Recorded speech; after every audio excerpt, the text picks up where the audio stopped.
Welcome to the Q1 2022 Autoliv Inc. earnings conference call. Throughout the call, all participants will be in listen-only mode, and afterwards there'll be a question and answer session. Today, I'm pleased to present President and CEO Mikael Bratt and Group CFO Fredrik Westin. I will now hand over to VP Investor Relations Anders Trapp. Please begin your meeting. Thank you, Mark. Welcome everyone to our first quarter 2022 financial results earnings presentation. On this call, we have our President and CEO, Mikael Bratt, and our Chief Financial Officer, Fredrik Westin, and I am Anders Trapp, Vice President of Investor Relations. During today's earnings call, our CEO will provide a brief overview of our first quarter results, as well as provide an update on our general business and market conditions. Following Mikael, Fredrik will provide further details and commentary around the financials. We will then remain available to respond to your questions, and as usual, the slides are available at autoliv.com. Turning to the next slide. We have the safe harbor statement, which is an integrated part of this presentation and includes the Q&A that follows. During the presentation, we will reference some non-US GAAP measures. The reconciliations of historical US GAAP to non-US GAAP measures are disclosed in our quarterly press release available at autoliv.com and in the 10-Q that will be filed with the SEC. Lastly, I should mention that this call is intended to conclude at 3 p.m. Central European Time, so please follow a limit of 2 questions per person. I now hand it over to our CEO, Mikael Bratt. Thank you, Anders. Looking on the next slide. The ongoing war in Ukraine is an inconceivable tragedy that has resulted in a massive humanitarian crisis, and my thoughts goes to all those affected. We also continue to experience tough COVID-19 developments and lockdowns in China that are affecting many people, including our employees. I would like to thank all of our employees for dealing with and managing through these tough and unprecedented times. In the quarter, we have managed a very difficult market environment with significant declines in light vehicle production towards the end of the quarter. Significant cost inflation and low demand visibility, as well as severe disruptions of the global supply chain.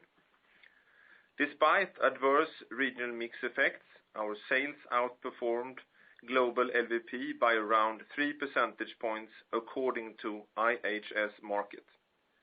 In the quarter, raw material cost increases impacted our operating margin negatively by more than 5 percentage points, and premium freight costs also increased substantially. The higher premium freight cost was a result of logistical bottlenecks and volatile customer call-offs. In the quarter, we achieved the targeted level of customer compensation, which still was relatively limited compared to the cost increase level. As a result, sales and profitability were lower than expected. In response to the ongoing challenging market conditions, we further strengthened our cost control measures, implemented a hiring freeze, and accelerated other cost savings and footprint activities. Despite the challenging environment, our cash flow was positive and our balance sheet remains strong. The leverage ratio remains within our targeted range. In the quarter, we paid 64 cents per share in dividend and initiated the stock repurchase program. Looking at the rest of the year, we expect increased sales outperformance versus light vehicle production. It is our plan and ambition that our product price increases, completed with strict cost control measures, would gradually offset the cost increases. Therefore, we expect a sequential margin improvement in the second half of the year, supporting a trajectory towards our midterm targets. Looking now on the direct effects on the war in Ukraine on the next slide. Our hearts are with everyone affected by the massive humanitarian crisis created by the war in Ukraine. The war has significantly affected the automotive industry, especially in Europe. We have no operations in Ukraine, but we have identified 4 sub-suppliers in Ukraine. We are in the process of transferring our component procurement out of Ukraine, and we have not stopped any of our customers. However, the war has affected our customers' ability to produce vehicles, leading to lost volumes and more volatile customer call-offs. As a result, we lost almost 25% of expected sales in March in Europe, significantly affecting our operational efficiency. Autoliv has 1 production plant in Russia with around 200 employees. In 2021, our sales in Russia reflected less than 1% of our global net sales. As this is a very volatile and challenging situation, we continue to monitor developments closely, and we are reviewing our presence in Russia. Looking now on the financial overview on the next slide. Our consolidated net sales of 2.1 billion was 5% lower than in Q1 2021 due to negative currency effects and lower global light vehicle production. Adjusted operating income, excluding costs for capacity alignment, fell from 237 million to 68 million. The adjusted operating margin was 3.2% in the quarter. The lower operating margin was mainly a result of rising costs for raw materials, higher costs for freight, especially premium freight, and lower than expected light vehicle production. Operating cash flow was 70 million, which was 116 million lower than the same period last year, mainly due to the lower net income. Looking now on the organic sales development on the next slide. Our sales in the quarter came in lower than expected, with light vehicle production in all regions disappointing, except rest of Asia. According to IHS Markit, global light vehicle production declined by 4% year-over-year in the quarter. This was 2 percentage points worse than expected at the beginning of the quarter. As a result of the declining light vehicle production, our first quarter sales declined organically by 1%. This was 3 percentage points better than the light vehicle production according to IHS Markit. The outperformance came despite the very negative regional mix impact of more than 8 percentage points in the quarter as a result of production in low safety content markets growing. Supported by recent launches and more positive regional mix, as well as a positive pricing, we see sales outperforming LVP substantially more for the rest of the year. Based on the latest light vehicle production numbers from IHS Markit, we outperformed in Europe by 12 percentage points, in Japan by 7 percentage points, and in Americas by 3 percentage points. In China, sales underperformed by 2%. The reason for the underperformance in China was mainly the mix effects from production of low-end vehicles growing by 17%. For 2022, we are confident of a solid outperformance in all major regions. On the next slide, we see some key model launches from the first quarter.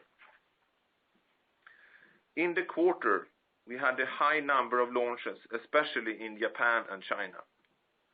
The models shown on this slide have an Autoliv content per vehicle from approximately $50 to more than $400. The long-term trend to higher CPV is supported by the introduction of front center airbags, battery cutoff switches, and pedestrian protection airbags. We are also launching side airbags and curtain airbags on vehicles produced in India, exemplified here by the Suzuki Glanza, supporting the Indian government's intention to make side protection airbags mandatory later this year. I will now hand it over to our CFO, Fredrik Westin, who will talk about the financials on the next few slides. Thank you, Mikael. This slide highlights our key figures for the first quarter of 2022 compared to the first quarter of 2021. Our net sales were 2.1 billion. This was a 5% decrease compared to the same quarter last year. Gross profit declined by 37% to 288 million, while the gross margin decreased to 13.6%. The gross margin decrease was primarily driven by raw materials, premium freight, and the volatile and lower than expected light vehicle production. The reported operating income decreased to 134 million from 237 million. In the quarter, capacity alignments had a 66 million positive impact on the operating profit. As a result, the adjusted operating income decreased to 68 million from 237 million. The adjusted operating margin declined to 3.2%. The operating cash flow was 70 million. Earnings per share diluted decreased by 85 cents, where the main drivers were $1.39 from lower adjusted operating income, partly mitigated by 49 cents from capacity alignment, 5 cents from financial items, and 3 cents from lower tax. Our adjusted return on capital employed declined to 7%, and the adjusted return on equity to 6%. We paid a dividend of 64 cents per share in the quarter, same as in the previous quarter, and repurchased around 230,000 shares for 18 million under our 3-year stock repurchase program. Looking onto the adjusted operating income bridge on the next slide. In the first quarter of 2022, our adjusted operating income of 68 million was 169 million lower than the same quarter last year.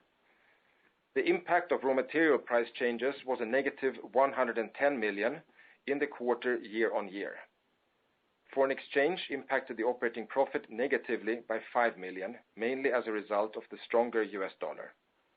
Support from governments in connection with the pandemic was 7 million higher than in the first quarter compared last year.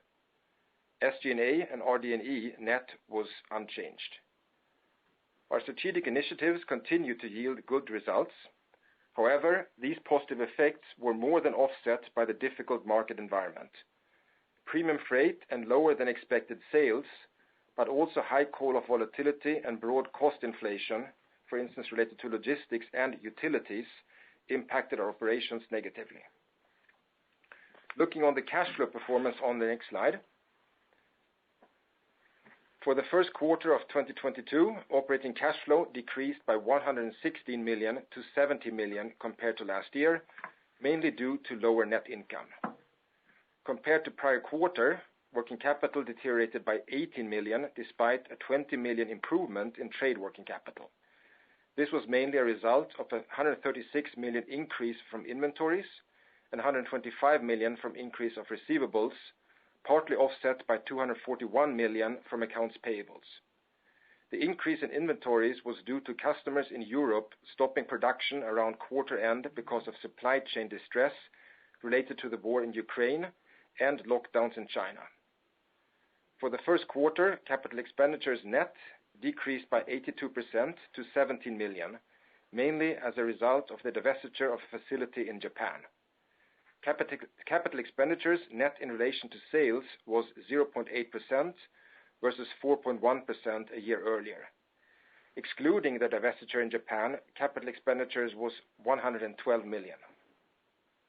For the first quarter 2022, free cash flow was 53 million compared to 93 million a year earlier, driven by the lower operating cash flow, partly offset by lower capital expenditure net. The cash conversion for the last 12 months was 72%. In the quarter, we paid 56 million in dividends and repurchased shares for 18 million. Now looking on our leverage ratio development on the next slide. We are pleased that our focus on capital management is yielding results, and we can maintain a strong balance sheet also in these challenging times. This has enabled us to start the repurchasing of shares and to maintain our dividend. The leverage ratio at the end of March 2022 was 1.4 times, a significant improvement since the peak of 2.9 times in 2020, and unchanged versus a year ago. In the quarter, our 12 months trailing adjusted EBITDA decreased by 176 million, partly offset by the net debt decrease of 19 million.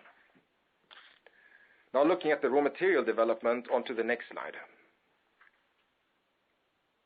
The exogenic shock from the war in Ukraine adversely impacted an already distressed global supply chain, driving prices of raw materials further upwards. Cost increases for raw materials generated a headwind of 110 million, or around 5 percentage points to our operating margin in the first quarter.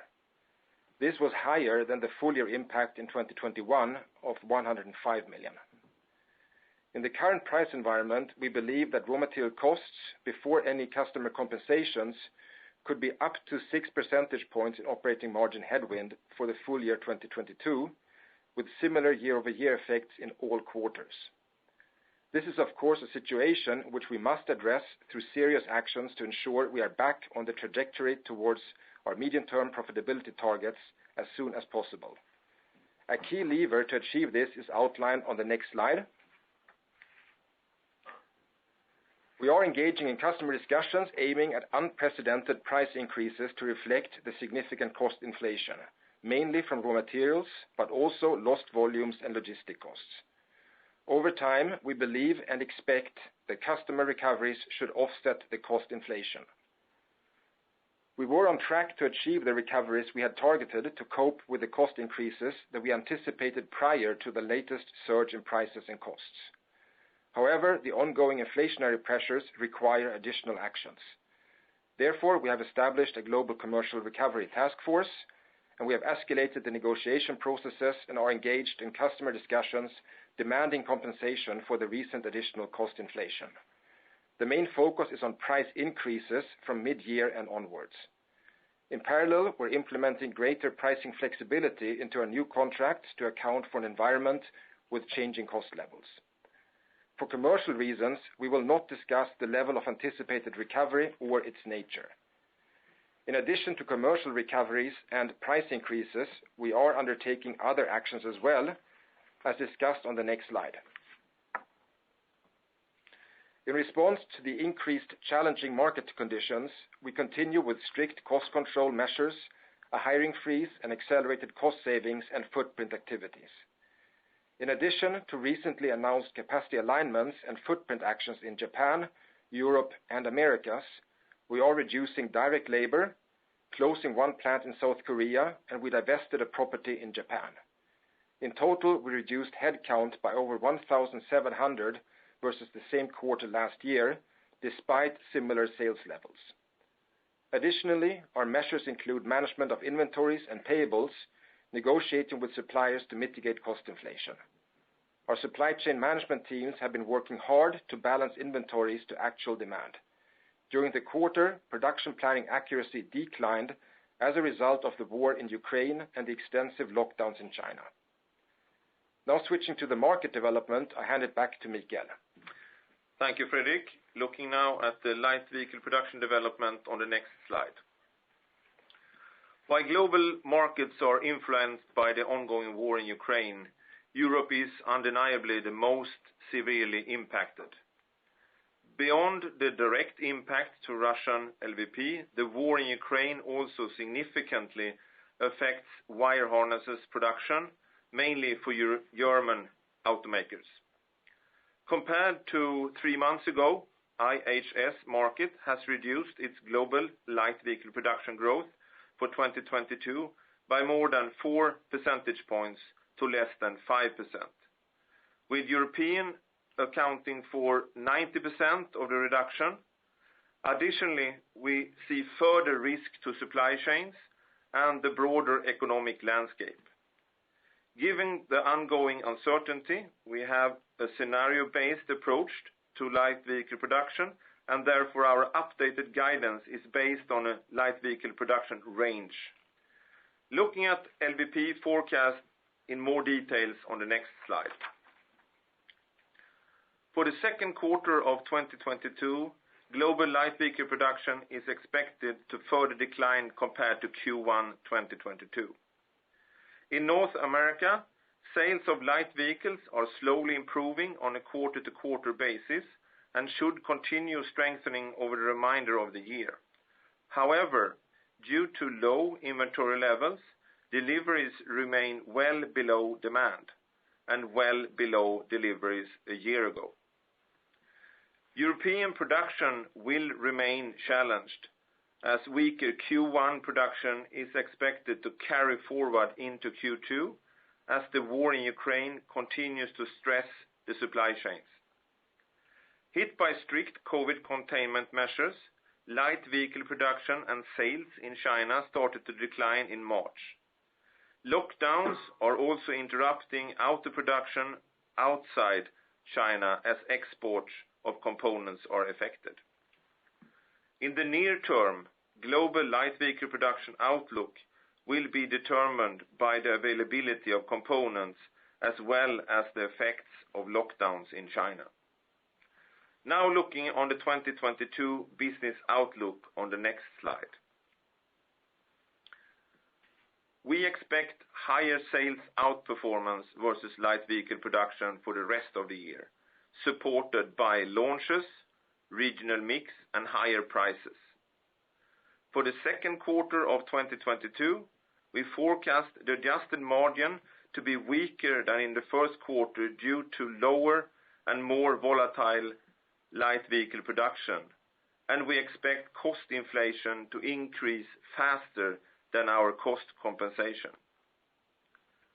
We expect second half of year improvements from alignment of direct labor with light vehicle production, footprint optimization activities, and less volatile light vehicle production in Europe and China. Most importantly, we are negotiating price increases with our customers to compensate for current cost inflation. We believe and expect that our price increases should gradually offset the cost inflation, and assuming some degree of market stabilization, we should be back on trajectory towards our midterm targets. Looking at the updated full year 2022 indications on the next slide. The updated indications are based on the assumption that global light vehicle production will grow 0 to 5%, and that we achieve our targeted price increases plus some level of market stabilization. We expect sales to increase organically by around 12% to 17%. Currency translation effects are assumed to be around a negative 3%. We expect an adjusted operating margin of around 5.5% to 7%. Operating cash flow is expected to be around $750 to $850 million. Our full year 2022 indications exclude cost for capacity alignment, antitrust related matters, and other discrete items. Turning to the next slide. We now see global light vehicle production growth being 4 to 9 percentage points lower than in the previous indications from January 2022. Rising raw material costs are expected to have an additional 300 basis points negative impact. We believe our strategic initiatives and other actions should offset some of these additional headwinds. This should lead to an adjusted operating margin for the full year 2022 that is 2.5 to 4 percentage points lower than the previous indication. Our adjusted operating margin outlook may still be impacted by supply chain disruptions in the automotive industry and potential risk of surging COVID cases and its effect on us and the automotive industry. Turning the page. In closing, to summarize our 2022 outlook, we expect continued strong outperformance versus light vehicle production, supported mainly by product launches, increasing content per vehicle, and price increases. Supported by a somewhat more stable market, we anticipate to gradually offset much of the cost inflation in the coming quarters, which will take us back to a trajectory towards our midterm targets. Additionally, our balance sheet and cash flow should allow for continued shareholder return. I will now hand it back to Anders. Thank you, Mikael. Turning to the next slide, which concludes our formal comments for today's earnings call.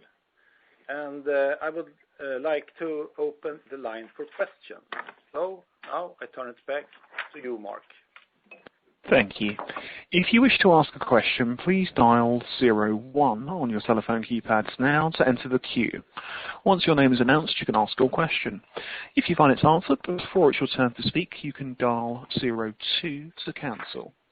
So once again, that's 01 to ask a question or 02 if you need to cancel. And we have a few questions lined up so far. The first is from Hampus Engellau of Handelsbanken. Please go ahead. Your line is open. Thank you very much. I just have one question, but it's maybe a dual question here. What I'm trying to understand, like it is the pricing situation that you're in, and especially when I put it into the perspective that the core OEMs have increased new car pricing by 5 to 8%. Used car prices are up 25%, and many of the OEMs reported record margins last year. And hasn't this in some way impacted your possibility to push forward price increases? Or could you maybe elaborate on that a bit, and also what kind of time lag we should expect on the price increases that you have implemented so far? Thanks. Thank you, Hampus. Let me say that, I feel comfortable going to the customers here and discuss and negotiate these price increases. It's clearly so that what we are going to the customers with is the inflationary pressure we see in the industry, and it's not Autoliv specific issues, if I put it like that. So, when we go into this discussion, we have well built up cases here, and as you said, they have already started this journey. But as a supplier, it's in the business models we have at least had a history as a supplier. You can't anticipate price increases before that happens. So therefore, we can only go to the customer when we have them, so to speak, and that is what we're doing now. So therefore, you have this time lag as we have talked about here. But once again, I feel comfortable in our ambitions here of getting the compensation for the inflationary pressure that is in the industry. Okay, thanks. Thank you. Our next question comes from the line of Colin Langan at Wells Fargo. Please go ahead. Your line is open. Oh, great. Thanks for taking my questions. Just looking at slide 12, it's definitely clear that raw material costs have obviously massively increased since the beginning of 2020. But for a lot of them, they're not too far off of the end of last year. So trying to line up the big increase in raw material headwinds versus where it ended last year. A lot of these aren't too off base. Is it that the assumptions, the initial guidance, were assuming that some of these started to moderate? Is there just sort of a timing issue? I'm just trying to think about where we were at year end and why the large increase today. Yeah. So, as we laid out after the Q4 earnings, we said that it was also based on, say, an expected development of raw material prices going forward. And when we look at what now especially the Ukraine war has done to the raw material situation, we see that the increase that we have now from roughly 300 basis points to 600 basis points, roughly 3/4 of that are from steel and non-ferrous metals. And this is really where also the forward curves have changed significantly. So we now assume that we will roll over these contracts at significantly higher price levels than what we were assuming just 3 months ago. So that's the main difference here in the assumptions going forward. Okay, got it. So it is a sort of a forward-looking change. Okay. And then as I'm looking at the full year guidance, you've indicated next quarter is going to be a bit worse than this quarter, so we're talking 3% maybe for the first half. To get to the midpoint, which is like 6.25, really requires, I think, almost a tripling of margins from first half to second half. You mentioned some items. I mean, what are really the major step functions to kind of get that big sort of first half to second half leaps when we think of sort of ranking order of what drives that? It's all about closing this time gap between cost increases that we are facing from our value chain with the compensation from our customers here. And as we indicated already in the Q4 earnings release, we stated there that the first half of the year will be challenging, and we talked there about 500 basis points raw material headwind in the first half, and then we should see the compensation coming through to the second half of the year. And that's still the dynamics in the guidance we're doing now. The difference compared to that, of course, is that the war in Ukraine put additional pressure on the value chains here and drove up prices not only on raw material but also on logistics cost and energy prices, etc., which meant that we now needed to opt our ambitions here with the price increases with the customers, and hence then you have the time gap again here. So we will see then a gradual improvement on price side, closing this gap. So of course there is a big difference between the first quarter and the last quarter in this forecast, which it also was in the regional guidance for the year. Got it. All right, thanks for taking my question. Thank you. Thank you. And our next question comes from the line of Rod Lache at Wolfe Research. Please go ahead. Your line is open. Hi, everybody.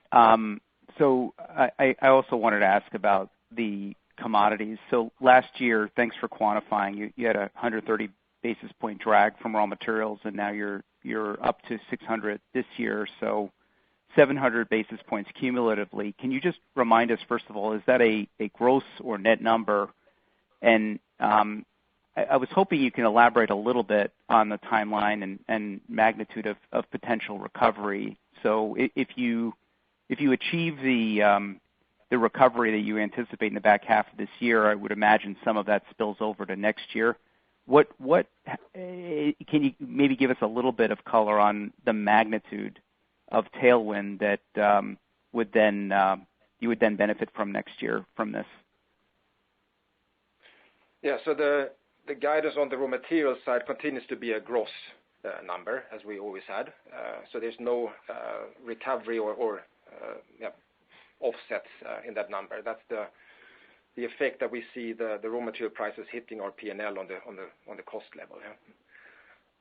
Then, as Mikael already indicated, if you look at our say the margins levels that we achieved in the first quarter, and indicating also for the second quarter, and then the implied trajectory then into Q3 and 4, you can see that we are expecting a significant recovery level.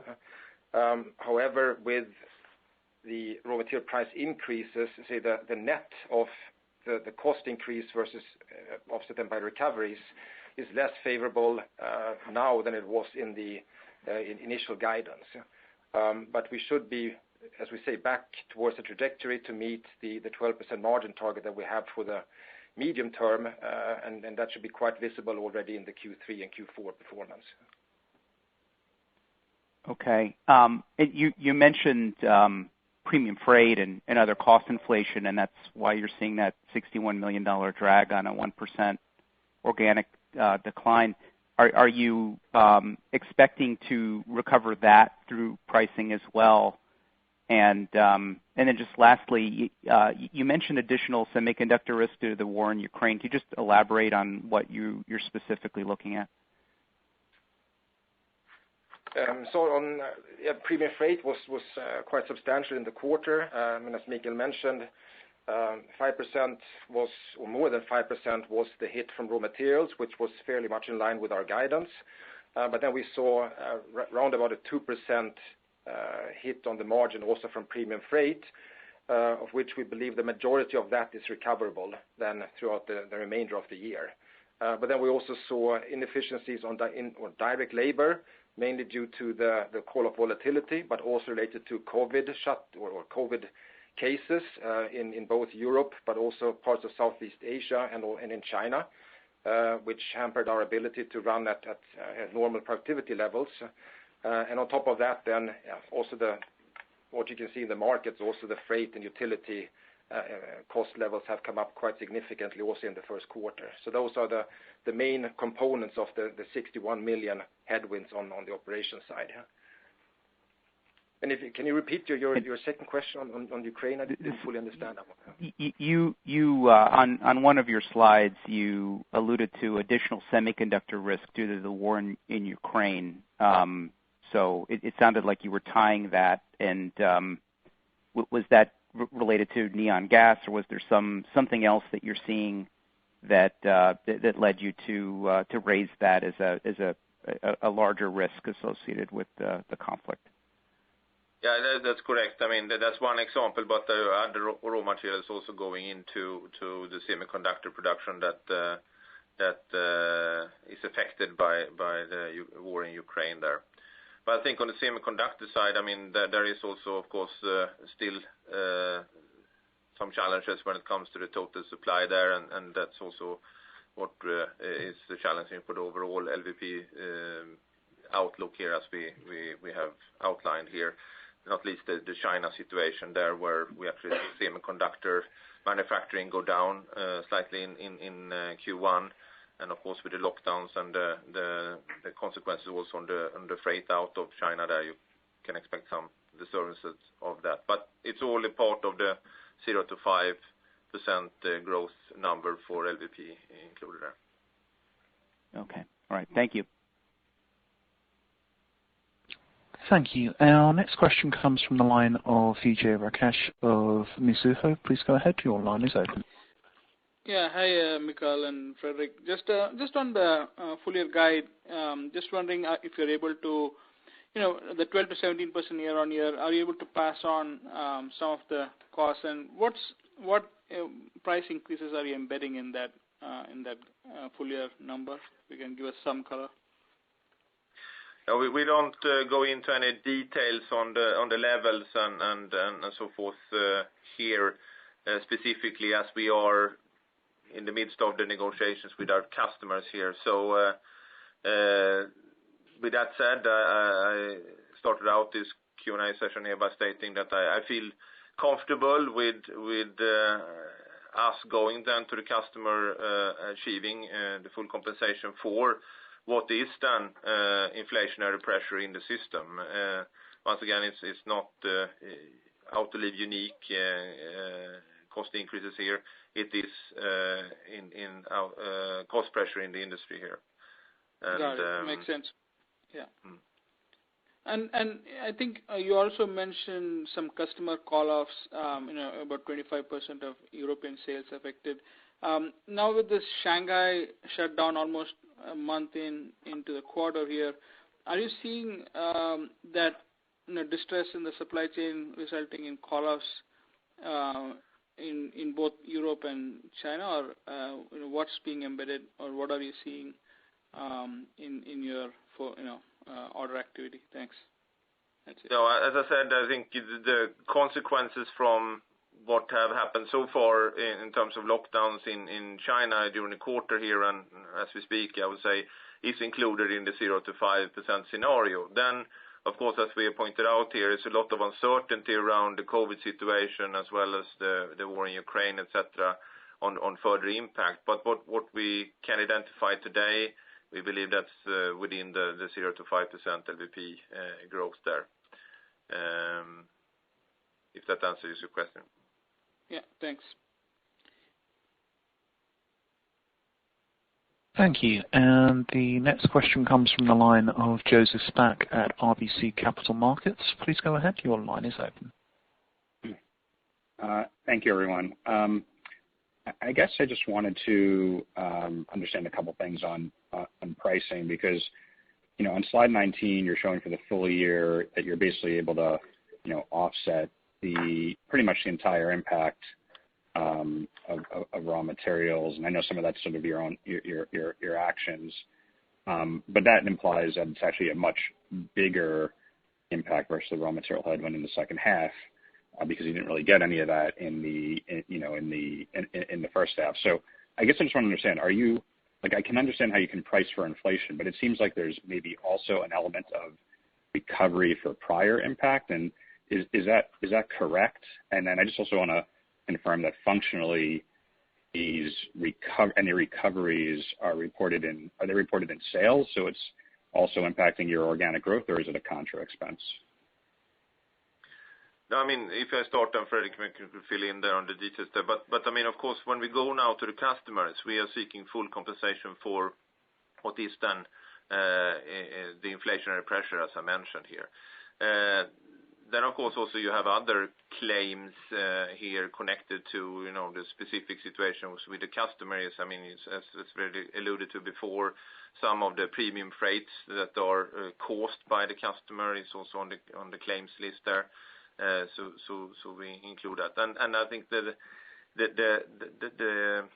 the impact here on our full year guidance is the timing gap between when we are being hit by the cost and when we get the customer compensation here. And as I said, has been a part of the business model for auto suppliers, as you know, and that of course is something we're working on to shorten as much as possible. But when it comes to the height here and the facts behind it, I feel comfortable here to go to the customer with the full amount here. Yeah, and the recoveries will be in our net sales. So that's how we will report them.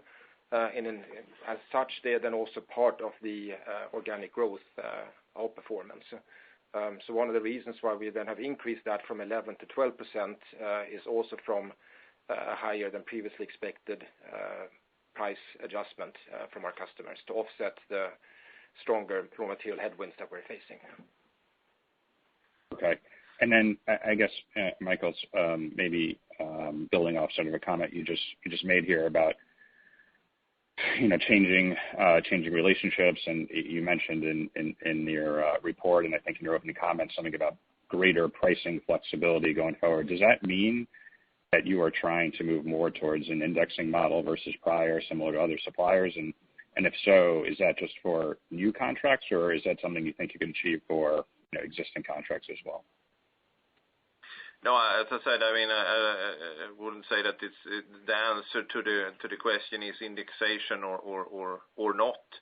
I think it's all about that we are in a different environment now than what we have been in for the last at least 20 years here, and of course there is a change over time also for our customers as well for ourselves here. But I think we have good speed and good focus when it comes to get these adjustments in place, and as we continue to see, at least for some time here, continued pressure, that will be an ongoing dialogue, of course, with the customer here. So just to follow up, what do you mean by greater pricing flexibility then when you mention that? No, it means that we need to make sure that we have a faster response time from our customers here to get compensated for the price increases we see in our system. And then you can achieve that with different means, but it's more, I would say, a part of the dialogue with the customers and how you set it up with respective customers. And of course, as you mentioned, indexation is one tool in that toolbox, but it's something we need to develop individually with our respective customer. Okay, thank you. Thank you. Our next question comes from the line of Sascha Gommel at Jefferies. Please go ahead. Your line is open. Thank you very much. Also got a couple of items. The first one is just a clarification. In that 600 basis points of headwind you're guiding, is there the freight cost or the logistics headwind included, or would that come on top, and how much is that in the full year? It's the 600 basis points is pure raw material, We haven't specified the freight cost or any other inflationary cost pressures specifically there. It's a part of the overall guidance effect there. But once again, all that type of cost is what we intend to get compensated for. I see. But it's fair to assume that this kind of logistics headwind remains at least for the second quarter, if not also for the second half. Yes. Yes. Yeah. Okay, great. And then the second thing I wanted to clarify is the share buyback. On your website, you only reported numbers until the end of March. Does that imply you stopped the share buyback at the end of March, or are you still buying right now? As you know, we publish there when transactions are being done, and we don't comment on what we intend to do and when we intend to do it and so on. But I mean, we have initiated the buyback program, and we are committed to the 1.5 billion by 2024 there in the buyback program. So that means there was no buying early April. We will continue to inform you when we have done something in the program there. Yeah, and we have to report it weekly. So if there was nothing reported, then appreciate it. Thank you. Thank you. Thank you. Our next question comes from the line of Agnieszka Vilela of Nordea. Please go ahead. Your line is open.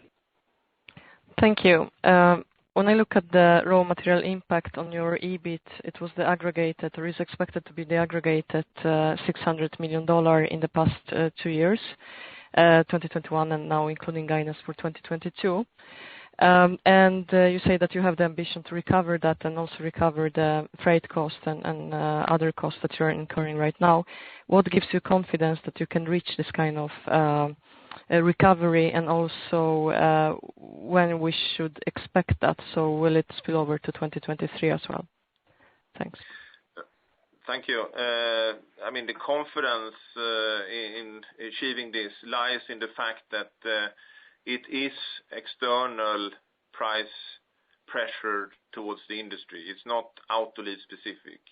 I would rather say that, I mean, I think we have, through our supply chain team, managed to keep down the cost increases here for better part of 2021 and at lower levels. So I think we have done a great job there. We are not asking for anything more than what has ended up here. So I think we have good arguments and good facts behind it. And once again, it's inflationary pressure, and if inflation by definition is passed on here. And as we stated before here, we see then a gradual recovery here over the next coming quarters here. So full focus on 2022 here. Great, thank you. And then the last question from me is that if we look at your leverage, it is now approaching 1.5 times, which is the high end of your target. Is it fair to assume that you could pause the share repurchases right now? I think, as we have said before here, I mean, when to move forward on share repurchase is a number of factors that needs to be built in that decision. And leverage, of course, is one, but it's also our cash flow generating capabilities going forward here and where we are in general in the cycle here. So there's a number of factors here. So it's not the absolute black and white definition on the buyback if it's 1.5 or 1.6 or 1.4. It's the combination of all the three, and I think we have used the phrase before that we have a pragmatic view on that, and that's still true going forward.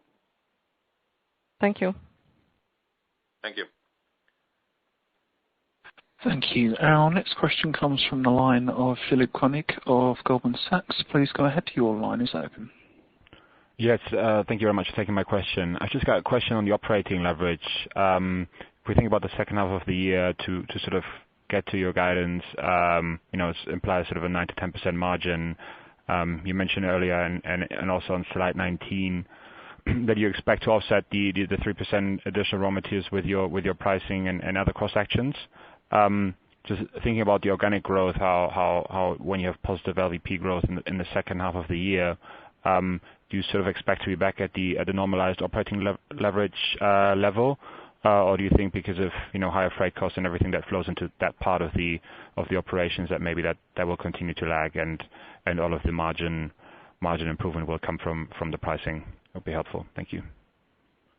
No, we believe that the underlying operational leverage should be within the range that we're normally talking about, 20 to 30%, and probably at the higher end of that range when you exclude for the inflationary pressure.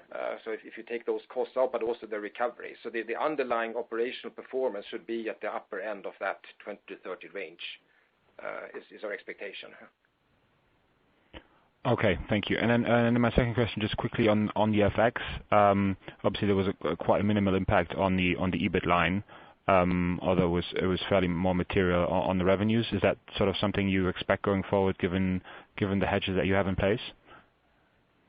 So we're expecting roughly a 3% translational effect on revenues, so slightly lower for the full year than what we had in the first quarter. And on the EBIT? At what we can see at the moment, it's not a material effect. Okay, thank you. Thank you. Our next question comes from the line of Chris McNally of Evercore. Please go ahead. Your line is open.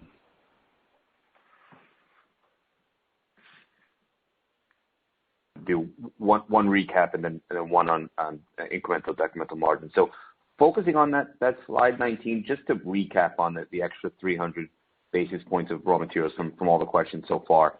So is it fair to characterize that it's not really about spot prices having increased, but essentially when you made the guidance in the beginning of the year, you were expecting, let's call it, lower steel and magnesium costs for the second half into 23, that now, because prices are elevated, is an incremental pressure to your guidance, and you're obviously going to price for that, but there's a delay. Just wanted to make sure I understood that dynamic. Yeah, that's a correct assessment or conclusion. Yeah. Perfect. It is that we don't, as you said many times, we don't buy on the spot markets, but the developments of the spot markets have also impacted the prices at which we now can close our more long-term agreements, and that's the effect that we talk about. We have then increased our commercial recovery ambitions accordingly, but as Mikael has laid out, there will be a continuous timing or time lag effect should these material costs materialize as they are now, as we are guiding for them. Okay, well understood. So then the second question is really on the first bar on decremental margins associated with lower production. I mean, obviously, I don't think the slide on 19 is maybe fully to scale, but could you help us understand on, let's call it the lost 6-7% of core production by your adjustment? What was the sort of normal decremental margin, and then on top of that, you obviously had some disruption and things like that. But just an idea, from here, what your decrementals and incrementals could be, because of things like freight, it's hard for us to see what your true decremental margin was on just pure volume. No, it's what I said before. I mean, if we exclude the inflationary effects, and it's not only raw material, but it is the vast majority is raw material. But then we also have increased labor costs. They have not picked up yet so much in the first quarter. It will be more pronounced so from Q2 going forward. And then, of course, also logistics costs and utilities. But as I said, it is raw material is the vast majority of that. And that, if you exclude for that, then our operating leverage is at the upper end of the 30% or 20 to 30% range, if we look at the underlying performance of the business. Okay, so at the higher end of the range, then on top of it is the things like sort of expedited freight. I mean, the only reason I ask is things like labor costs. I'm not sure how much that's changed in the last 2 months? Labor cost inflation has not been material or not very significant to date. I mean, it's the way that our contracts are set up. It's something that typically starts at the end of the first quarter and then is in the run rate as of the second quarter going forward. That was not so much an impact in the first quarter. It was more what I said before, that the COVID shutdowns and the supply chain volatility led to lower operational efficiency and productivity in our operations. And that was an issue here in the first quarter. Perfect. Thanks so much, guys. Thanks. Thank you. Our next question comes from the line of Brian Johnson at Barclays. Please go ahead. Your line is open. Thank you. And thank you for a very kind of honest and kind of open look at the situation on the ground with inflation. Just want to kind of get a little bit of understanding. When we came into the year, you were looking towards productive negotiations with the customers to get back to that 10 to 11% margin targets where you've been. Kind of since then, OEM margins continue to expand, but clearly the pain on suppliers with fixed price contracts is increasing. So are the OEMs expect you to take some pain share and live with lower margins in this environment? Or can they see their way to getting you, not that this would be their thinking, back to your original margin targets?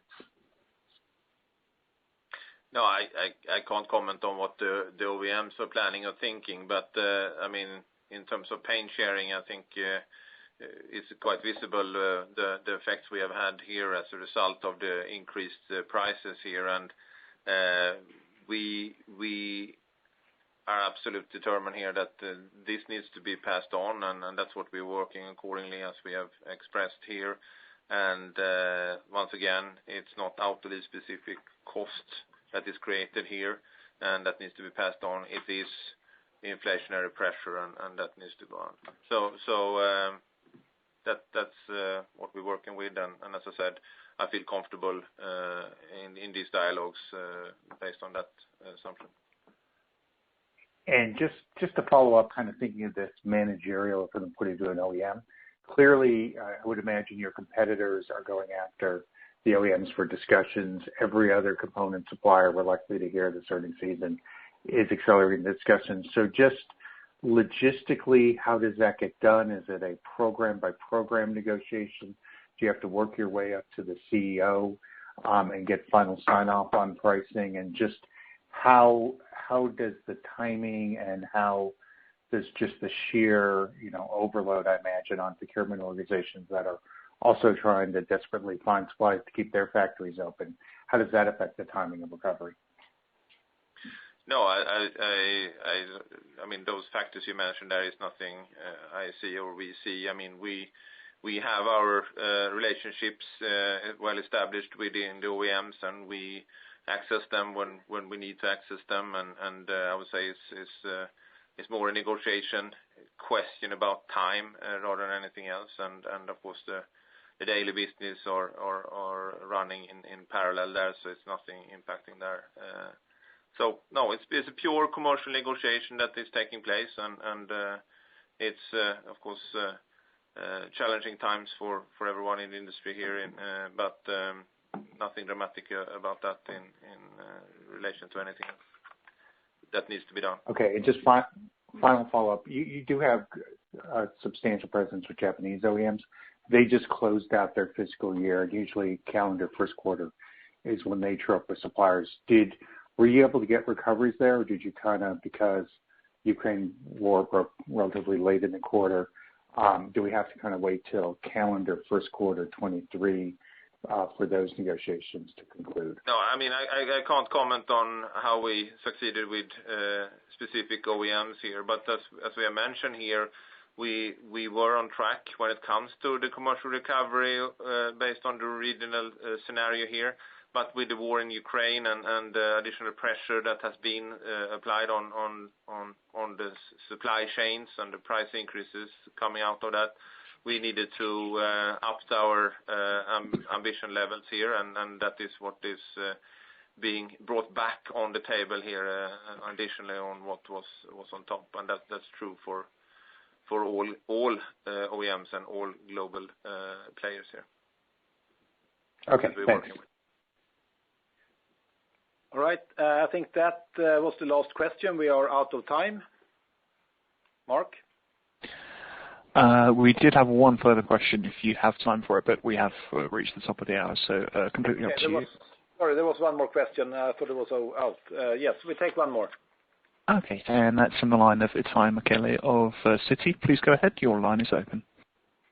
Great, thanks. And thanks for squeezing me in. I'll just two quick ones, just going back on the pricing negotiations. Of what you're expecting in the second half of the year for recoveries, roughly how much of it's already been secured versus still to be negotiated? And then secondly, on the new contracts you're signing for forward programs, you confirm that you're actually getting higher pricing on content per vehicle on those programs to kind of compensate for the higher inflationary environment?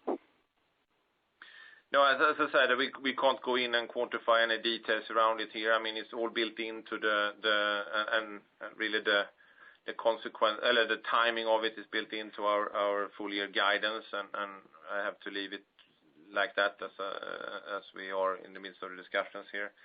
And of course, all new quotes that is being discussed and awarded are more on the right level than I would say the current portfolio currently are running at.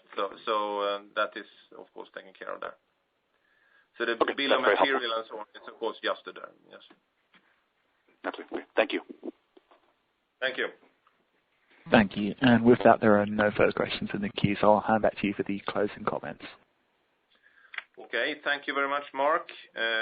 I know I speak for everyone at Autoliv in expressing our concerns for all those affected by the war in Ukraine. In this very volatile and challenging situation, we continue to monitor the development closely. Before we end today's call, I would like to say that we intend to do what it is needed to do in order to get back on track to our medium-term targets. And I'm confident that Autoliv will come out of this challenging time as a stronger company. Meanwhile, Autoliv continues to focus on our vision of saving more lives, which is our most important contribution to a sustainable society. Our second quarter earnings call is scheduled for Friday, July 22nd, 2022. Thank you everyone for participating on today's call. We sincerely appreciate your continued interest in Autoliv. Until next time, stay safe.